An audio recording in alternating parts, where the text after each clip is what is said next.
کراچی میں جی نیوز کے رپورٹر ولی خان بابر کی دہشت گردوں کی جانب سے بہیمانہ قتل کے خلاف چارسدہ پریس کلب کے سامنے گندارہ یونین آف جرنلسٹ کے صحافیوں اور سیاسی و سماجی کارکنان نے غائبانہ نماز جنازہ ادا کیا، جبکہ چارسدہ پریس کلب پر اس واقعے کے خلاف 3 روز کے سوگ کا اعلان کرتے ہوئے سیاہ جھنڈا لہرایا گیا۔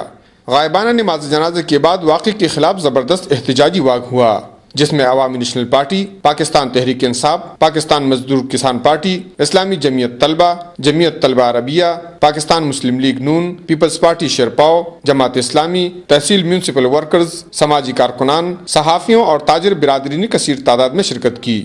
مظاہرین چارسدہ پریس کلب سے روانہ ہو کر باچاہان چوک سے ہوتے ہوئے فاروق اعظم چوک میں پہنچ گئے۔ مظاہرین سے خطاب کرتے ہوئے مقررین نے کہا کہ اگر ولی خان بابر کو سچ بولنے کی جرم میں سزا دی گئی ہے تو پاکستان کے ہزاروں صحافی یہ جرم بار بار کریں گے۔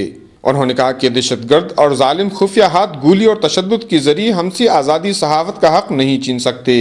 مقررین کا کہنا تھا کہ اگر صحافیوں نے ہمیشہ قلم کی حرمت کے لیے قربانی دی ہے تو ولی خان بابر نے بھی آزادی صحافت کی خاطر اپنی جان کا نذرانہ پیش کیا۔ انہوں نے کہا کہ جی نیوز کے رپورٹر ولی خان بابر کا قتل آزاد صحافت کا گلا گونڈنے کے مترادف ہے۔ مقررین نے مطالبہ کیا کہ حکومت صحافیوں کو تحفظ فراہم کرے۔ کفایت اللہ، اے نیوز، چارسدہ۔